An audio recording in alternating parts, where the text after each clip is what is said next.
महाराष्ट्र क्रांती news, आवाज सर्वसामान्यांचा। कडवण गटविकास अधिकारी वाघ यांच्या मध्यस्थीने साळुंखे परिवाराचे आमरण उपोषण मागे। लेखी आश्वासनानंतर उपोषणाची सांगता। आश्वासनाची अंमलबजावणी न झाल्यास पुन्हा उपोषणाचा इशारा। कडवण तालुक्यातील ओतूर ग्रामपंचायत हद्दीत घराशेजारी सुरू असलेल्या कथित अनधिकृत बांधकामाच्या निषेधार्थ ज्ञानेश्वर भिकन साळुंखे, त्यांच्या पत्नी व 2 मुले यांनी 20 ऑगस्ट पासून कडवण तहसील कार्यालयासमोर आमरण उपोषण सुरू केले होते। अखेर कडवण पंचायत समितीचे गटविकास अधिकारी रमेश वाघ यांच्या मध्यस्थीने या उपोषणाची सांगता झाली।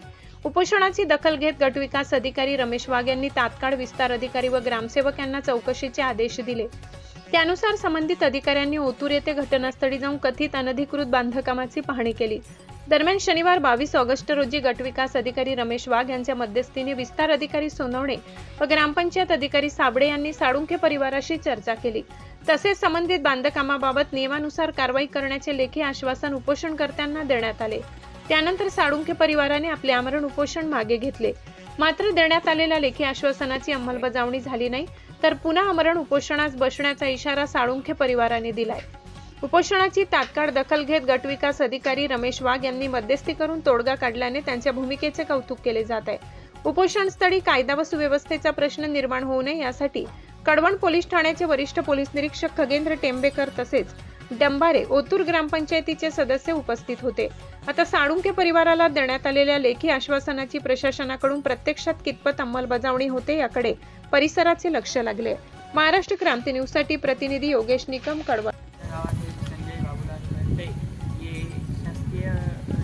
कार्यरत आहेत पोलीस स्टेशन, तर ते त्यांच्या पदाचा गैरवापर करून ते बेकायदेशीर बांधकाम करतायत आणि याची दखल आम्ही ग्रामपंचायतीला, त्याच्यानंतर BDO साहेबांना असे बऱ्याच वेळेस केलं आहे किंवा गावातल्या गावात पण वाद मिटवण्याचं हे केलं आहे, पण ते काही झालं नाही। त्याच्यामुळं आम्ही इथं आता उपोषणाला बसलो आणि हे संजय बाबूलाल जरटे तर हे आम्हाला अशी धमकी देतात का बुवा तुम्हाला फुटभर पण जागा सोडणार नाही किंवा काही नाही। आता आमच्या जे घराचा दरवाजा आहे पाठीमागचा, तर त्या दरवाजात त्यांनी 2 ते 2.5 फुटी ती मुरुमची भर टाकलेली आहे, बोर्ड पूर्ण बंद झाला आहे आणि जे पावसाचं जे पाणी येतं आहे वरनं, पाऊस जो पडतो आहे ते पत्र्यांचं जे पाणी पडतं आहे तर ते पाणी असं घरात निघतं आहे, असं उपळल्यासारखं घरात निघतं आहे।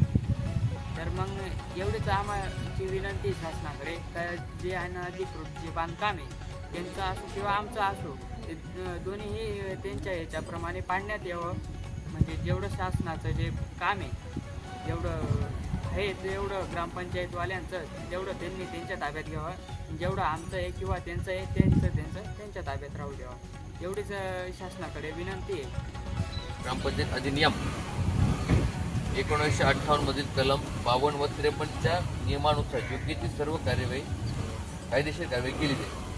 तरी प्रशासनाला सहकार्य करून वरील कारणांचा सहानुभूतीपूर्वक विचार करावा आणि आपली सुरू असलेले उपोषण मागे घ्यावे ही विनंती। हेच पत्र आम्ही ग्रामपंचायतीला काय सांगितलं, प्रति सरपंच, प्रशासक व ग्रामपंचायत अधिकारी, ग्रामपंचायत ओतूर तालुका कडवण जिल्हा नाशिक आपणास सूचित करण्यात येते की वरील संदर्भ क्रमांक 3 मधील अतिक्रमण निष्कासित करण्याबाबतची मुदत संपल्यानंतर तात्काळ ग्रामपंचायत अधिनियम 1958 मधील कलम 53 व 52च्या नियमानुसार योग्य ती कायदेशीर कारवाई करण्यात येऊन केलेल्या कारवाईचा अहवाल या कार्यात सादर करावा।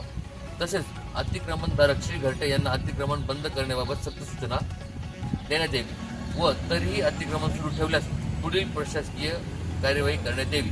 कोणतीही दिरंगाई होणार नाही याची कामगिरी घ्यावी असं आम्ही ग्रामपंचायत 20 तारखेपासून जे उपोषण चालू होतं तर पंचायत समिती कडवण येथे, तर ते उपोषण आता आहे ना सध्यापुरता स्थगित करण्यात येत आहे।